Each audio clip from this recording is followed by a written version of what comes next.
Welcome to LOA Today. I'm Walt here with Monique Scott and Joel Elston, and this is your daily dose of happy. We are so happy you decided to join us today, especially since Joel is back and he gets to meet Monique, and I get to talk with Joel and I get to talk with Monique. This is a good day. This is a really good day. Loving this. So, Monique, what do you think? I mean, you just met Joel. You want to hear some stuff from Joel? I mean, he's a pretty cool guy, I have to say. Definitely. I'm ready. I'm all ears. All right, here we go. So, how's it going there, Joel? What's happening? Things are really good. I'm in Central Virginia. We're having just an incredible day. Bright sun, about 50 degrees. It's a little sign of spring here, so it's wonderful right here. Beautiful. Nice. Yeah. And this is actually a good opportunity for me to let people know the LOA Today app is now updated, and it includes, like I've been promising now for a few weeks, it includes a complete insertion of the book, Your Daily Dose of Happy Real Success Stories of the Law of Attraction, which we did back in 2018. And Joel actually had a submission in that book too. You'll remember you submitted the Marcus story to that particular one. And this is kind of my way of segueing over to that. But before I segue over, I just want to let people know it is now out on both the iPhone and on the Android phones. And so you can get it both of those ways. It's been out there for a few days now on both PCs and Macs. So whatever platform you're using, make sure you have the latest version. It's going to be at least 1.2.0, I believe is the minimal version. 1.2.1 is the one you really want.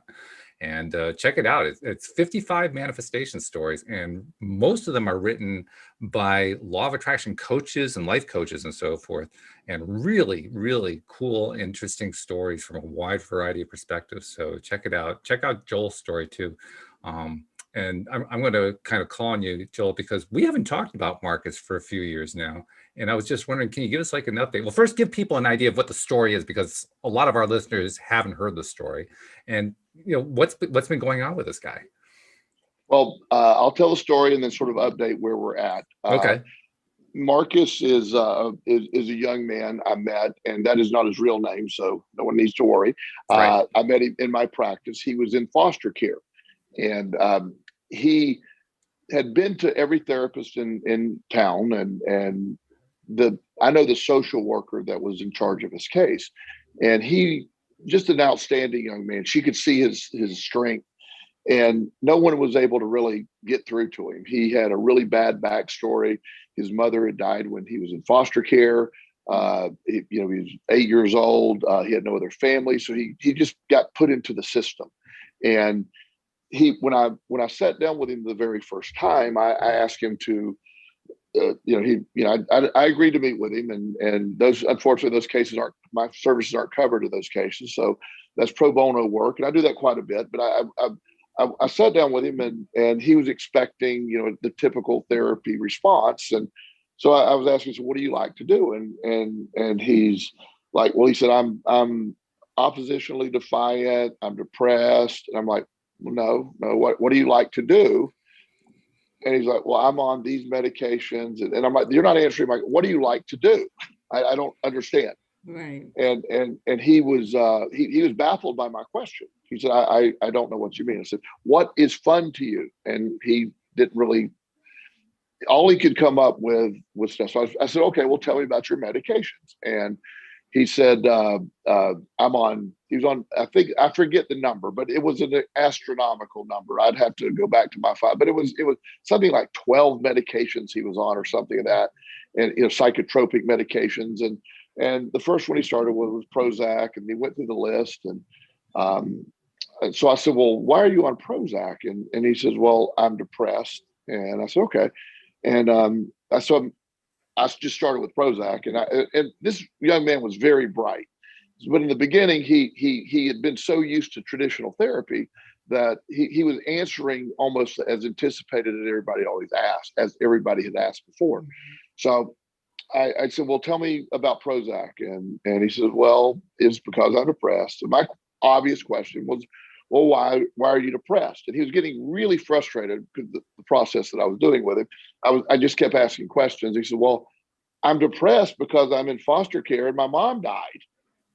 And I said, well, being depressed makes sense for being depressed. I said, but what does Prozac do? And he goes, well, they say it helps with some brain chemicals. And I said, okay. And so we kept, and so I sort of let him walk himself into the trap of, or the awakening of, I said, so it helps with brain chemicals. So I said, but I'm just confused. And that's when he's really getting frustrated. I said, I don't understand how you say your depression is because your mom died in your foster care, which is completely what you should be. You should be depressed. That's what happens. But I'm understanding how Prozac is helping your mom not be dead and you not be in foster care. And his little brain started looking, and then we went through all these medications, and I slowly got him to understand that he was listening to what everybody else was saying. His mom had died, horrible scenario. He was put in foster care. They tried to keep, he was very upset. They told him he was oppositionally defiant, he was depressed, he was ADD, and I forget all the other labels he had. And he literally was behaving exactly as each one was described to him. He was oppositionally defiant. He was depressed. He was I forget. There was another one, intermittent explosive disorder, and just these weird diagnoses that clearly didn't fit this kid. Right. And so as I got really strong in my conversation with him, and he started understanding where we're going, I explained to him that he had developed an internal dialogue that was built on years of being told these things. At the time, even though he was 8 in foster care, I believe at the time he was 11 or 12 when I was seeing him. So I said, 3 years of you being basically brainwashed. And I said, so you're literally living up to the diagnosis you've been given. And he just was so into the process. And so I said, your choice, but you want to keep doing this? You want to, and he instantly, he's somebody that just instantly recognized that to be the truth. And I said, so all of this is in your control. And he went to his teacher the next day, true story, and told his teacher he was no longer oppositionally defiant. He asked to be moved to the front of the class. He apologized to his foster care mother for his behavior and said he would no longer act out that way, that he had been given some bad information. And he said he needed an appointment with a psychiatrist as soon as possible because he needed to get off of all of this medication. And he instantly, literally within a very short period of time, changed his whole perspective of himself. His grades increased. I mean, he asked to be moved up into the front of the class so he could pay attention and not be distracted. He became a leader in his foster care home. Everything happened. So probably 2 years after that, 2 or 3 years after, he was about 14, I got a text from him that, he'd been chosen by a family to be adopted.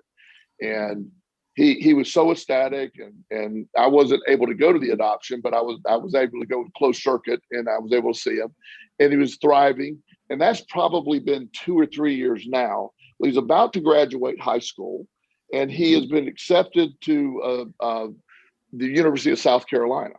So this is a kid that there was nothing wrong with him but his programming. And the law of attraction of his programming literally gave him everything he was attracting. And, I feel sorry for him, but at the same time, once he realized I'm in control of this, my perspective dictates my reality. I mean, he said that over and over. He claims he's going to get that as his tattoo. My perspective dictates my reality. So I love it. Yeah, but he is this amazing young man that everyone that meets him is very much in tune with just how powerful he is with the law of attraction. He is really into this process. He ultimately wants to be sort of do what I do. He's taking psychology classes now, but very much into the law of attraction concept as applied to psychology using the positive psychology model. And he testifies to how much it's changed. He said he's off all medication. He was on a small dose of Ritalin for a little while, because he does have ADD, but he learned how to manage that without the Ritalin. He's very anti-medication on any level. So it is this incredible success story that just continues to grow. He's probably one of the most positive young people I've ever met. His grades he has a 3.6. He has some honor classes in there. And this is a throwaway kid that society basically, if he would have followed the stereotypical route, he never would have been adopted because of his behavior. He would have the moment he turned 18, he basically been put on the streets. Within a year, he had ended up in prison. And that's the system. and that lies in these kids. And all that he changed, I mean, the thing that changed him the most important thing, he literally changed how he thought about himself. Walt and I have had this discussion for multiple years. I find the younger people are, the more easily they can accept the concepts of the law of attraction and apply them, because they don't have the 50 years of baggage most of us have of telling them otherwise. Him at 12 just realized, I'm in charge of this. And he snapped his fingers and changed his life, and literally. And I just, I admire him so much. We remain very close. He's just a pleasure to talk to. I mean, we're friends on social media, and I get texts from him frequently. He's got a girlfriend.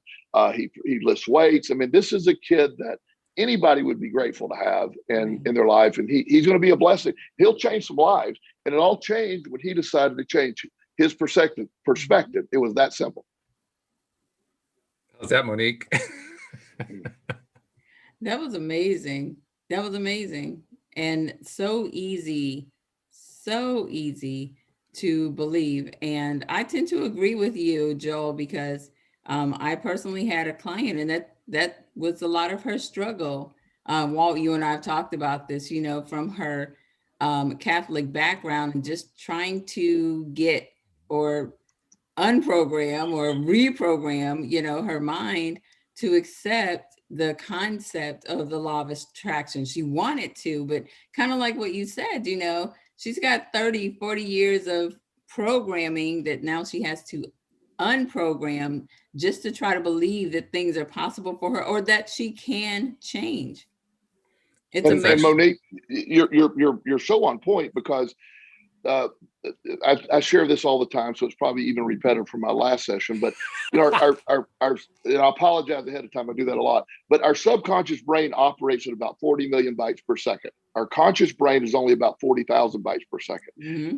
30 years, 40 years of programming of your subconscious brain that you do not have direct access to is where that comes from. So as much as her core beliefs, and she, that Catholic, that guilt, all that, recovering, all that stuff that comes with a lot of religions. I personally am a recovering Southern Baptist. I always tell people.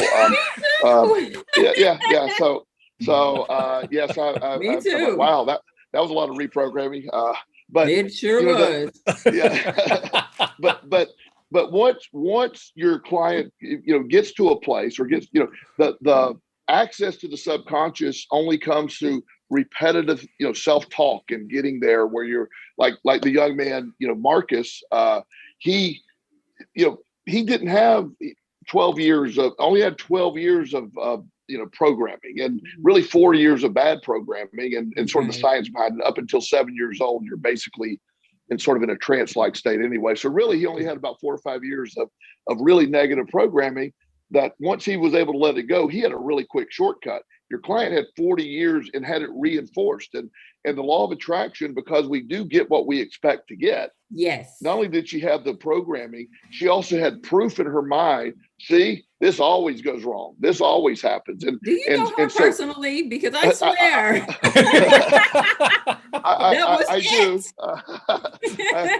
I do, just only because every one of my clients is her. Right. But you're so on, and that's the exciting piece to me, is when you can get to that place where you start reprogramming, then the instant results, that's just how it happened in my life, is once I started realizing, wow, I'm sort of in control of all this. And the more I believed that, the more it became, and it just took over. And right now it's not even it's on autopilot. My subconscious is caught up with my conscious. Right, because now it becomes a lifestyle, because we've done it for so long. Yes. And it never failed. It just never failed me. And I just, watching people sort of use this, sort of getting out of the sort of that victim mindset of what, the rehearsed narratives that keep us stuck. And, Walt and I used to always joke, when we would have input from listeners, there were always two factors. There was either, how can I get a better relationship, or how can I get more money? Those were almost always the two things that people asked. Now, ironically, we had one young man that was awesome, that I forget his name. This has been a couple of years ago. He he started doing law of attraction. He said, "Hey, Walt, Joel, I'm doing a great job with it. However, I came in because I wanted to get more money. The rest of my life's going great, but I still don't have more money." Well, his focus was on the having no money, when the rest of it, he just sort of like everything on the other side, other things getting better. So Right. you see how people always are they want it, but the hard part to explain is wanting it too much takes you all the way back around where you're really looking at having the lack of it. And I don't know you very well, Monique, or know you at all, but in fact, I can connect with I get you. I'm very much law of attraction based with Abraham Hicks. Mike Dooley's one of my big guys. So I tend to, while I don't follow any of them exactly literally, I tend to be influenced both by Abraham Hicks, and what you think is your reality. Period. That's it. I completely agree. And Walt, I hope that we're not like hogging the conversation from you or anything. I'm encouraging this. I'm loving the fact that you guys are going. This is great. Okay. Yeah. What I have found, by the way, I just want to say one thing. I wondered how long it would take for the two of you to realize that you were both Southern Baptist. It took 10 minutes. It didn't take all that long. Not long. Not long at all. But Joel, what I found with my clients in terms of manifesting money is a lot of people don't really realize these negative money narratives, if you will, these money negative stories that they've been repeating and saying to themselves over and over again, especially if you grew up in a household where there wasn't a lot of money, or you always heard your parents say stuff like, money doesn't grow on trees, or we can't afford that, or that's too expensive, or what do you think, I'm made of money, that kind of stuff. And what they don't realize is hearing that as a child over and over and over again, it gets programmed.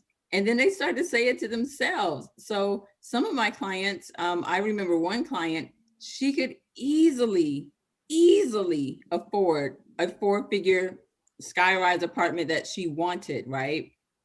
But in her mind, she kept telling herself, I can't afford that, I can't afford that, I can't afford that. I'm like, are you kidding me? You're doing $77,000 months and you can't afford it? What are you talking about? That's crazy, right? But she had to reprogram her mind around money because she literally felt like she could not afford it, even though what she saw in her bank account said otherwise.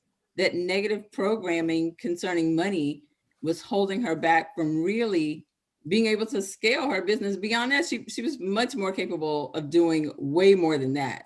But sure, but that is one of my other stories, and I actually, my son and I years ago, he wanted to stop at a McDonald's, and I never go to McDonald's. I hate McDonald's, but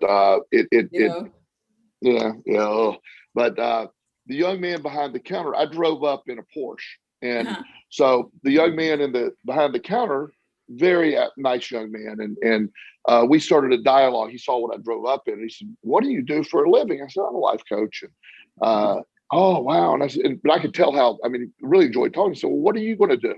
He said, "Well, I've just graduated high school, and I'm going to get into the McDonald's management training program. I've been invited to do that. I'm really excited about that." I said, "That's great."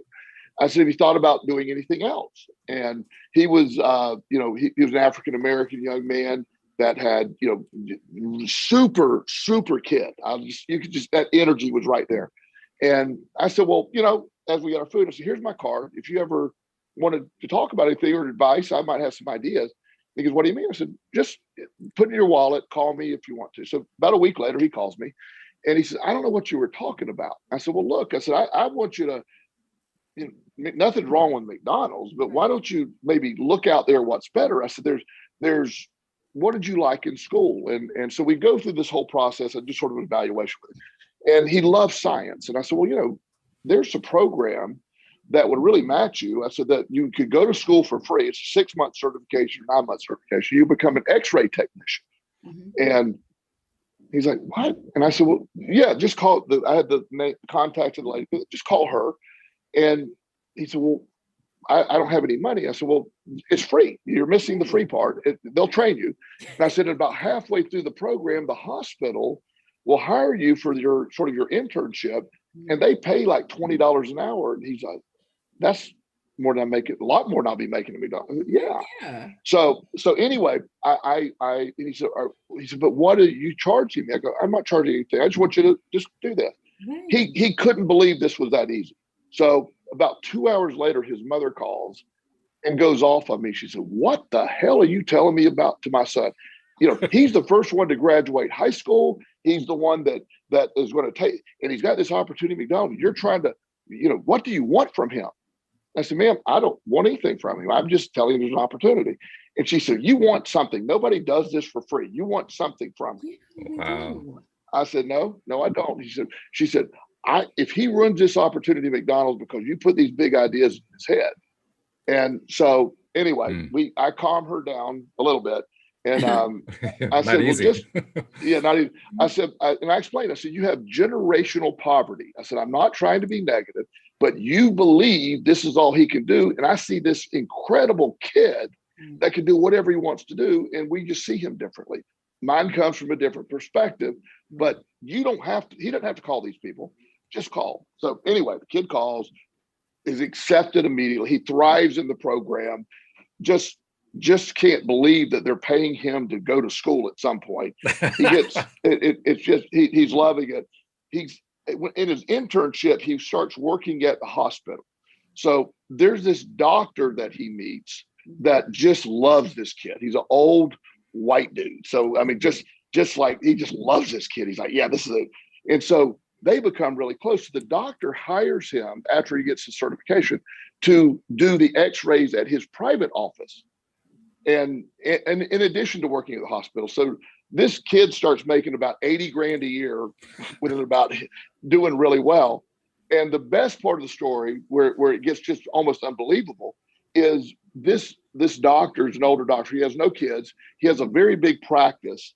And so all the families became very close. Like they spend holidays together. And so that, I was telling a story over a period of years, but on Christmas, I think of 2017, maybe, they were over there, and the doctor and his wife tells the young man and his mom, so we have a gift for you, and it's an envelope.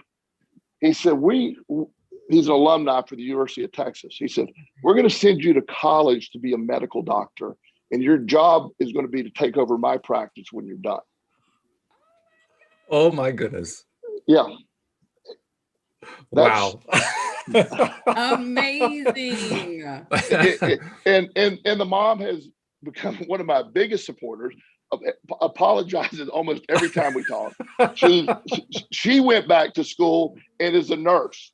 Wow. So this is generational reversing of poverty. Yeah. But my point is, like you're talking about that dialogue that Monique was talking about, of going, it's just instilled sometimes in cultures or just generational.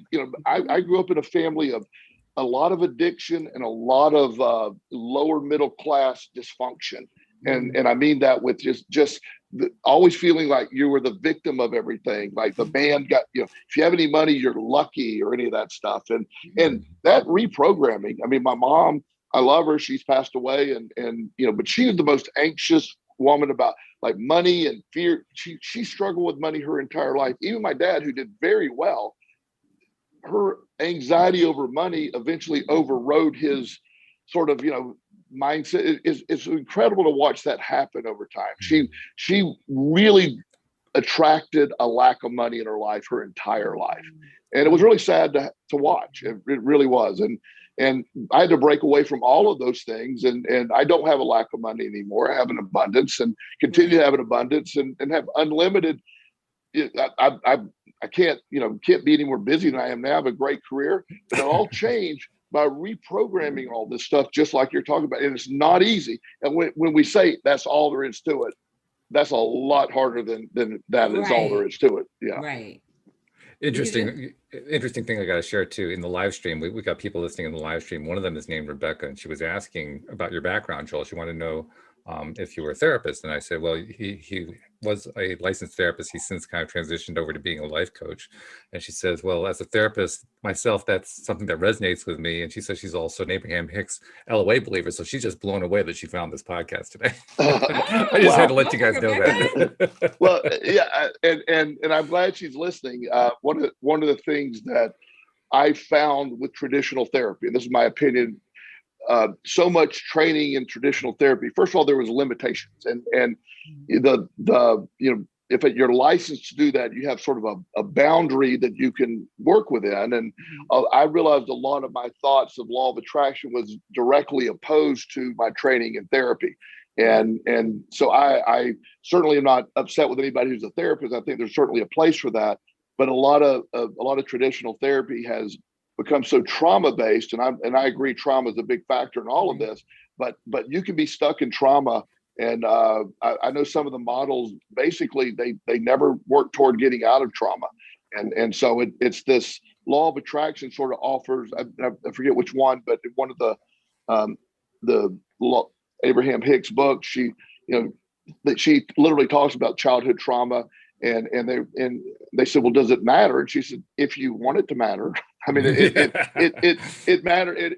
And I know that rubs traditional therapists just really raw when you do that. And I know by no means do I ever minimalize someone's trauma, but I also accept there needs to be a period behind that at some point in your life with a new start over versus a comma constantly behind that trauma description and how it's affecting you. No matter where you're from, your background, your disability, who your parents were, no matter what the scenario, your color, your wherever, the law of attraction is completely fair. It works equally with everyone, and it has no bias. And see exactly what he's talking about, Walt. Lens, he's talking about me. He's talking about all of us. Yeah, but particularly around my rape. Remember, being able to forgive Kevin and moving on and deciding that it's going to make me better and not bitter. That's exactly what he's talking about. I decided. So, I know you're just now meeting me, Joel, but I shared a couple, I think maybe on my very first podcast here episode, Walt and I talked about me being raped when I was 15 and having the ability to forgive Kevin, the guy who did it, and just moving on with my life, not allowing that trauma to affect me negatively to where I never wanted to be in a relationship, or I didn't want to have sex, or, I hated men, or whatever could have come out of that. So just exactly what you're saying. It really depends on you. You get to decide. And I think that that's where a lot of people get hung up, because the concept of understanding that you create your own reality, right? The law of attraction, like you said, Joel, it works whether you believe in it or not. Just like gravity. Absolutely. You throw something up, it's coming down. You don't have to believe it. It's going to happen. Walt and I probably have said that every episode we've just ever done. Yeah. Yeah, and it's so true. So, I mean, just to your point, I'm an example of exactly what you're saying. And congratulations, by the way. But I'm sorry that horrible experience happened, but I'm so impressed that there's a book by a professor named Carol Dweck. It's called Growth Mindset. Your response to your rape was a growth mindset. Trauma or events like that have a tendency to either defeat you or propel you. Right. And you don't realize you're in charge of that. You chose to be propelled. You'll never hear my words. If I could beat his ass for you, I would, I promise. But thank you. but let me tell you, you didn't give him the power to affect your life. You took that away from him, and you took back your life. I have huge, huge respect for that, Monique. Seriously. Thank you. By the way, Rebecca's jumping in and saying, "Oh my God, thank you for sharing your thoughts on the field." She's just like blown away by what you guys are saying. You're welcome. You're welcome, Rebecca. This is the kind of thing I think that needs to be heard more often. That's one of the reasons why we do this podcast. I think what happens is we kind of get all humans, regardless of what our field is, where our expertise is, how we spend our time and so forth. We all kind of we acquire beliefs and thoughts and understandings that kind of run counter to what society accepts, and so we're often reluctant to cross lines and risk offending people and so forth. That's one of the reasons I love doing this show, because we don't worry too much about those lines. We just simply tell our truths the Right. way we know them. And one of the reasons I've organized it so that I have so many co-hosts is I get so many great perspectives that way. But I mean, I was just sitting back listening to you guys go back and forth about this, and then Rebecca comes on. I'm thinking, wow, this is really great. This is powerful. This is excellent. Yeah, it is. So it truly is. One thing I wanted to ask both of you guys, from your experience as people who grew up in Southern Baptist. Joel described himself as recovering Southern Baptist. And you've described to me, Monique, about how you've kind of created sort of an amalgamated version of what you used to believe. You kind of tied in what your current beliefs are, and you've created your own. You created your own religion. That's the best way I can think of to describe it. Right. But I guess my question is, if you are coming from a background like that, which, I mean, I certainly have my own experience. I was brought up in a Presbyterian church, but certainly my own things that I rejected and so forth, and challenges I went through in my mind. But as you leave stuff behind and you take on new beliefs, and you're dealing with all of the pressures that are involved in that, because there are expectations from family, from society, and so forth. If you're talking to somebody else who may be going through the same thing, how do you advise them to go through something like that? How do you advise them to make that transition? Because I mean, I had nobody to talk to about it. I mean, my parents were very much pillars of the church, so I couldn't really talk to them about it. At the time, nobody even knew that it was a thing to talk about, so I didn't have anybody to even talk about. But if somebody had talked to me, I'm not even sure what I would have asked them. I mean, how do you help somebody through that? Do you want to go first, Joe? Yeah, go ahead, Monique, and I'll listen to you and I'll respond. Okay. Well, for me personally, what I try to get people to understand is, in my opinion, is that when it comes to religion or religious beliefs or spiritual beliefs, I believe that the pastor, your minister, whatever they're called, wherever you are, right? He is teaching the Bible, and I'm just going to talk about the Bible from a Christian point, right? He's teaching the Bible, right? But if you believe in Jesus Christ, if you are a Christian, my belief is, I tell people, yes, they're teaching you the Bible. However, that's their interpretation. You get to read it for yourself. It's a personal relationship with Jesus Christ or God or Holy Spirit or whatever you believe, right? It's a personal relationship for a reason. I believe it is our duty to go within, to find God within, to connect with God within, to get that guidance. Not for me to have the pastor tell me his interpretation of the Bible. Now, I know that that's his job. That's what he's supposed to do. And I get that. But in my opinion, that's his version. I get to decide what my life looks like. And I tell people, you do not have to care what other people think. You do not. Yes, I understand that's your mom, your dad, your siblings, whatever, right? And I'm definitely not saying don't be respectful towards them. Absolutely not. However, this life is your own and it's all you got. I know for me, I would tell my clients some of the decisions that I made, my mom wasn't happy with, but my mom also wasn't living my life either. She lived her life. She decided to get married. She decided to have kids. She decided whatever. It was okay for Marie, but Monique has her own life and I get to decide. And just because she wasn't happy with it didn't mean I wasn't going to do it. It just means she wasn't happy with it, right?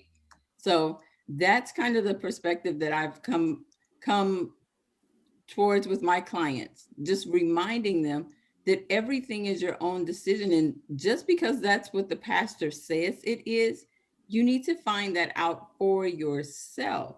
Don't be afraid to go to God for yourself and have your own personal relationship and see what the Holy Spirit or God or Spirit, infinite intelligence, source, energy, whatever you call he, she, or it, see what it's saying to you about how you're living your life or the things that you want to do, and look for that guidance from him directly. I tell them, you don't have to, if that doesn't resonate with your spirit, you literally don't have to take it. And so it was no longer resonating with my spirit, and I no longer took it. Oh, all right. I like that.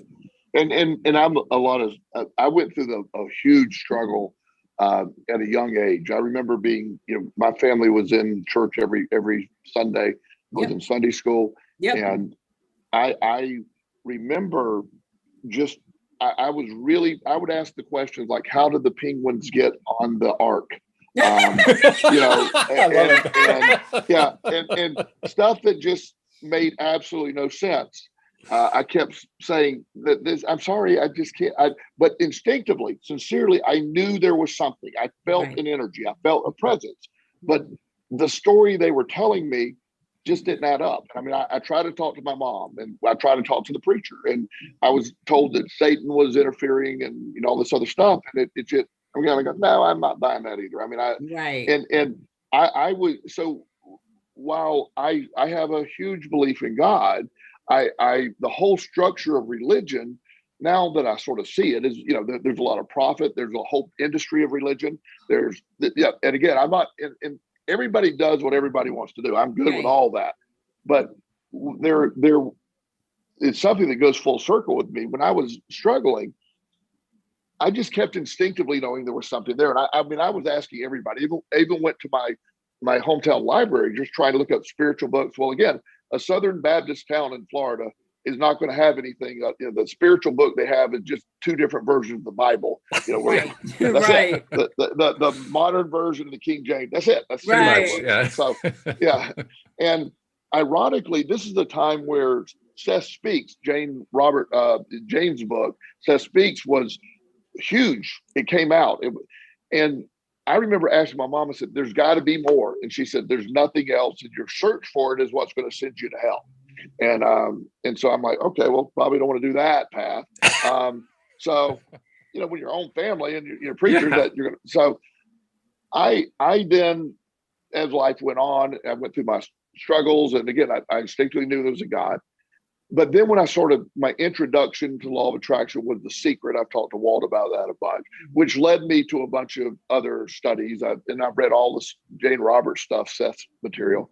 Oh, and okay. Yeah, it really opened my eyes to, wow, I just started seeing things differently. So without getting into what my specific, but I believe that helping other people just is exactly what Monique said. To me, part of our journey on this planet is to discover that. Right. And so Monique, you probably don't know this about me. I've adopted children, and my youngest son is now 15. I adopted him 5 years ago when he was 10. And he one day early in the adoption, when he's living with me, he goes, "What is our religion?" I go, "I don't know what yours is, but I'm a little this, a little that."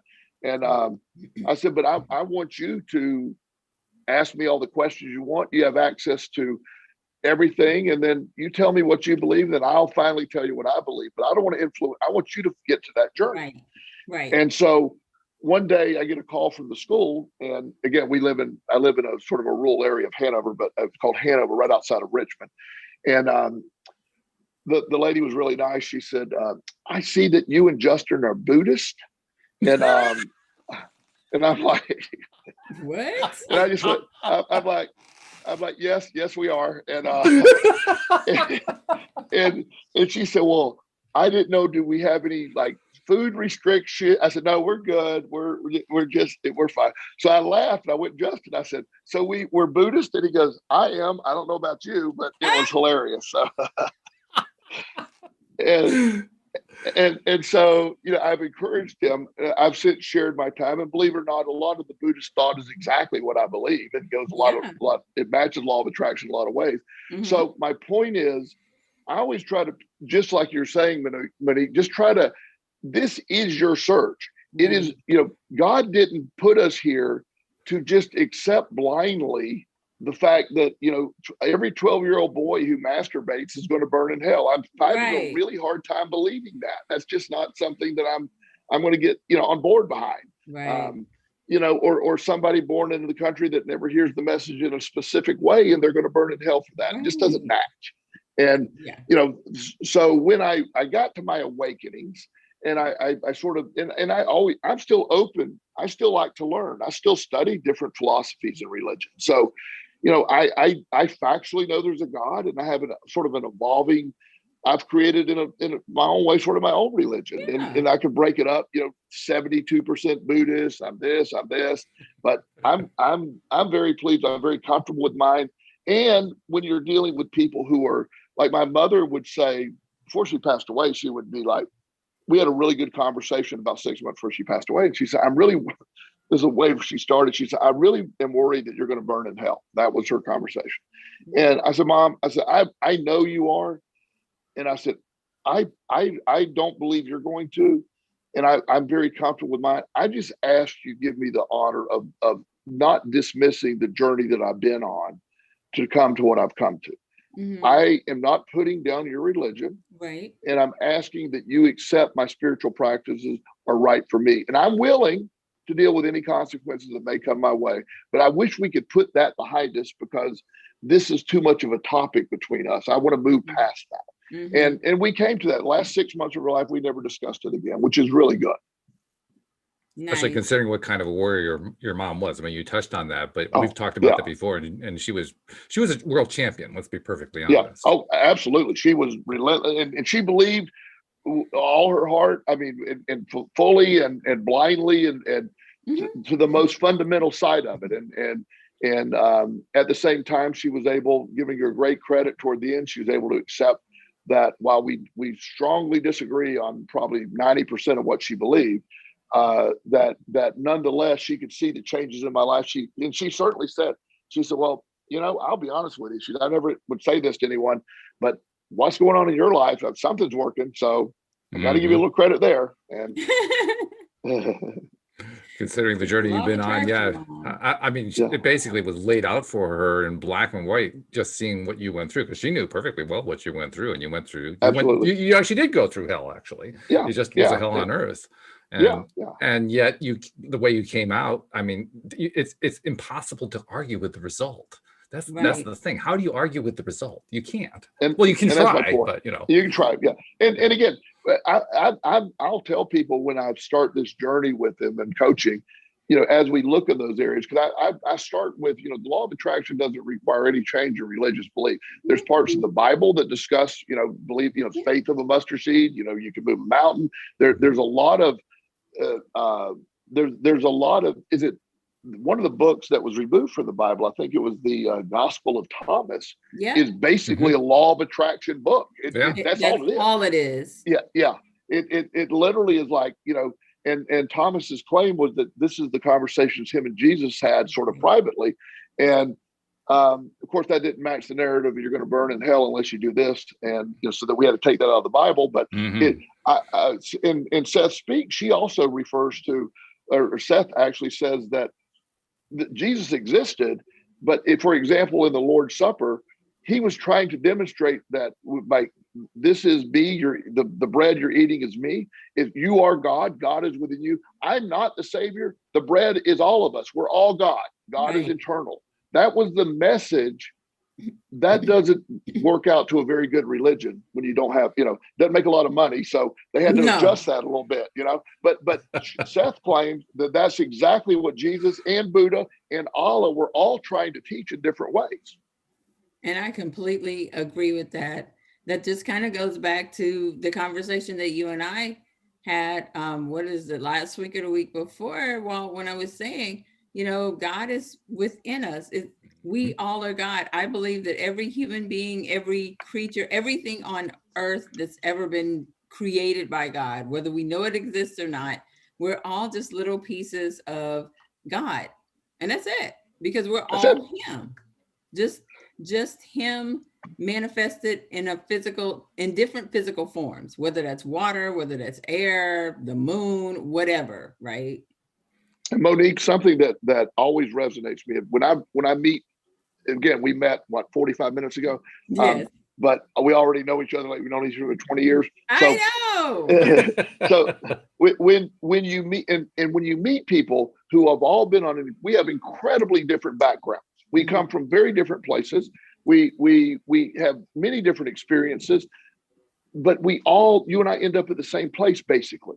And when I meet people, Marcus, that kid that I met when he was 11 years old, people from all different backgrounds, we all end up at the same place. We come to the same beliefs. I find that the most, I understand when you're born into a certain religion and you spend the rest of your life there, that makes sense. But for so many people to sort of get on, when I sort of describe what I believe, and people, oh my God, I basically believe that too. When you come to it yourself and almost have that awakening where and not to upset anyone, I sincerely believe what I believe. I mean, it's in the bottom of my heart. I know it's there. I've lost a son when he was 23 in a car accident, and I have had conversations with him since then and reinforcing exactly what I believe. So I am very comfortable with me. I don't need to defend it, nor do I try to force it on anyone. But I think just your best advice, is going back to Walt's question, is everybody has to get to this on their own terms. It's like with the law of attraction, everybody along the way, this is the funny part, we all get to the same place. When you first hear it, you're like, I believe that completely, except how could a child invite into, then you get into how kids could attract all that, and then you get distracted on, no kid would ever ask to be raped. But everybody sort of comes along the same way before you believe it. And you have to sort of, so to me, it's a reinforcer, like we've all been on different journeys, but we sort of go through the same process as you arrive here. That's exciting to me. Yeah. I think it's very exciting. In fact, it's part of my worldview of just how much change I see in my lifetime among large numbers of people where their religions are concerned. And most of it among people who have absolutely no idea what the law of attraction is, who have no idea what conscious creation is, who have never heard of all this source energy stuff. And yet they are, in their own way, finding through a variety of different routes, they're finding their way to new belief systems. And I think that's just so encouraging to me. I don't know how you guys feel about that, but it's just so encouraging to me. I feel the same way. Oh, wow. I mean, it's it's the most exciting part of my work. Is it? Oh, yeah. I agree completely. That's you and I on the same page. When you have people make they get there themselves, obviously through the tools you give them. That's the most rewarding part, when you literally see people change everything. Their whole environment changes. The people around them change because they have to respond to this person differently. It's like sending ripples out. Like, the kid we were talking about earlier, Marcus, he's changing the world. He certainly changed his world. The young man that became the X-ray technician is in the process of being a doctor now at the University of Texas. You have, those are ripples that are altering the world forever in many different directions. You can never predict. So everybody has those stories, and it excites me to be able to. That's why the best job in the world. I get to literally do this all day. I can't believe that I've been so blessed to live a life that I get to do this for a living. I make really good money. I have the life I want to live, and I owe it all to sort of this concept of I'm in charge of all this, and through the way I think and feel. Hey, Monique, you went through the experience a couple weeks ago with the storm that came through Houston, which of course threw Texas for a loop because they aren't used to that kind of weather, and it threw the whole electrical system out of whack. You guys were dealing with rolling outages and so forth. I'm curious, because Texas is certainly part of what we might describe as the Bible Belt. From your perspective, what do you think? How did all of this play out there's not a single mindset, so I don't like the way I was starting to ask that question, but in the various mindsets of people who live in the area, how was it playing out from their spiritual perspectives, do you think? I mean, how was this? Was this like a reinforcement of what they'd always believed? Was this something that was shifting things around? How was it affecting people from a mental, spiritual perspective? I personally think that when you have a group of people who all collectively believe or collectively are fearful, collectively have a negative mindset or thought process, right? I believe collectively that affects people. It expands out. So if I'm in the household, my daughter's in the household, a few other people, and we're all scared, right? And the few times we do get a chance to talk to somebody else, or we do get a chance to see what's on the news, right? Kind of like the whole coronavirus thing, right? It just exploded because in my opinion, the media had all this fear mongering going around. Not that it's not real, not that people haven't, passed away, unfortunately, none of that. I'm not discrediting it at all as a serious virus. But what I am talking about is when people have like this mass hysteria kind of thing, right? Yes, there was a lot of ice. Yes, we had some snow, but it's not like Texas had never had snow or ice before. Unfortunately, what was not common was the power outage and the way that it was handled. And because of the way that it was handled, I think people responded in a, oh my God, oh my God, oh my God kind of thing. And it just spread because every news story that you saw was literally somebody, oh my God, oh my God, oh my God, right? Or the grocery stores are out of food. What are we going to do? The whole kind of thing, right? Mm-hmm. So spiritually, or from a spiritual concept, I believe that that's what made it sort of kind of larger than life, because you asked me about it. And what did I tell you? I was the complete opposite. All I could think about is, God, thank you. I'm so grateful that even though it's 16 degrees outside, it's literally almost 60 degrees still in our apartment and we're not freezing to death, right? No, we can't flush the toilet for 4 days, but it's not the end of the world, right? We're still okay for the most part. So I think a lot of it is just people's mindset and their perspective. We've talked about that too. What do you think about that, Joel? Even though you may not have been here experiencing it.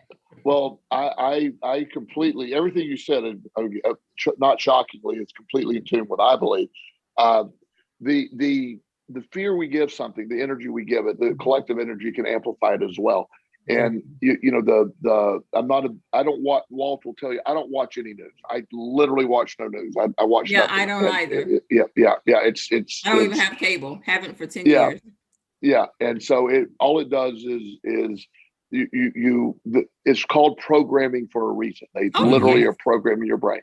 So, in the most effective way, Walt's a political science major, and he will tell you that fear in campaigns is, that there's science behind that, and that's how it's not a positive campaign anymore. It's who can scare you the most. Yes. And how that unique candidate can protect you. And same thing down in Texas. And again, I'll always, my thoughts and prayers do go out to all that. I mean, it's not that this isn't a serious problem. That's not what you're saying. It's the concept that the collective nature of it all, we the doom and gloom perpetuates it to a higher degree. Mm-hmm. My son, Justin, that I mentioned to you earlier, when he first moved in, we get weather reports. Again, we're in Central Virginia, but the news always makes things worse. We had like a hurricane coming our way. Well, we're in the middle of Virginia. I'm not really worried about hurricane, but it's not like you're on the coast. Yeah. I grew up in Florida on the coast, so I know what that is. But so anyway, so he kept saying, "Dad, do we have an evacuation plan, or do we have an emergency plan?" Is what he kept asking. Mm-hmm. And I go, "Yeah, we got one." And so finally one day he's really frustrated. He's only like 11. And he goes, "Dad, I need to know our emergency plan, all this stuff." And I said, "Okay, if something comes here, we're going to get in our car and we're going to leave." And he goes, "Well, that's not much of an emergency plan." I said, "Well, just go to another place." I said, "We got a house on the beach. We'll go down to Florida and hang out on the beach for a month or two." So what does it matter? We're good. And and now he's now 15, and certainly he's learned me, and he laughs at anything like that now. But that is my contingency plan. Yeah, if we're alive, we'll just keep moving on. I'll deal with it as it comes up. And like you're saying, you can look at what's wrong, but in the power, I've always bring the power of now into this concept of sort of that right now in this moment, no matter how bad, if you're alive and you're breathing and you're not starving to death, right now in this moment we're okay. And that's all you can do, and get through it, and then you take the lesson instead of running around trying to figure out, okay, look, we need to really step up our power grid, Texas. We got to figure this out. And without all these hearings, it's real simple. Elon Musk can literally put satellites and cars in the orbit, and surely you can figure out how to keep Texas electricity on. Right. Maybe they need to talk to Elon. Well, I'm sure he's living in Texas now, so maybe he will solve it for him. But trust me, he could. So, but that's exactly right. And I think when people sort of hear that alternative narrative that you just spoke of, there's a tendency to say, "Oh, she's one of those anti-coronavirus people," and it's like, no, that's not what you're saying. Right? Coronavirus is real. It's real. It's real. And I'm getting, I'm taking the precautions that are necessary for me and my family and all that. So I'm not minimalizing it. But you can't every day wake up fearing getting the coronavirus. You take the precautions you can. And I have a sort of a double edge. I'm incredibly healthy. I've not been sick in probably 4 years, other than a cold or something like that.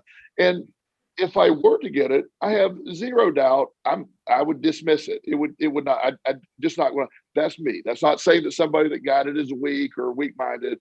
I'm just saying for me, I haven't had the flu in 15 years, so I'm not going to likely get the coronavirus. And if I were, I got an incredible immune system that would kick its butt really quick. Yeah. And living that, and while simultaneously, I have a very safe vehicle, but I don't drive 190 miles an hour on curves. So, with living within, there is a certain amount of caution. And when I say caution, just being aware of safety. But this is the awakening that we're starting to realize that what you focus on, you attract.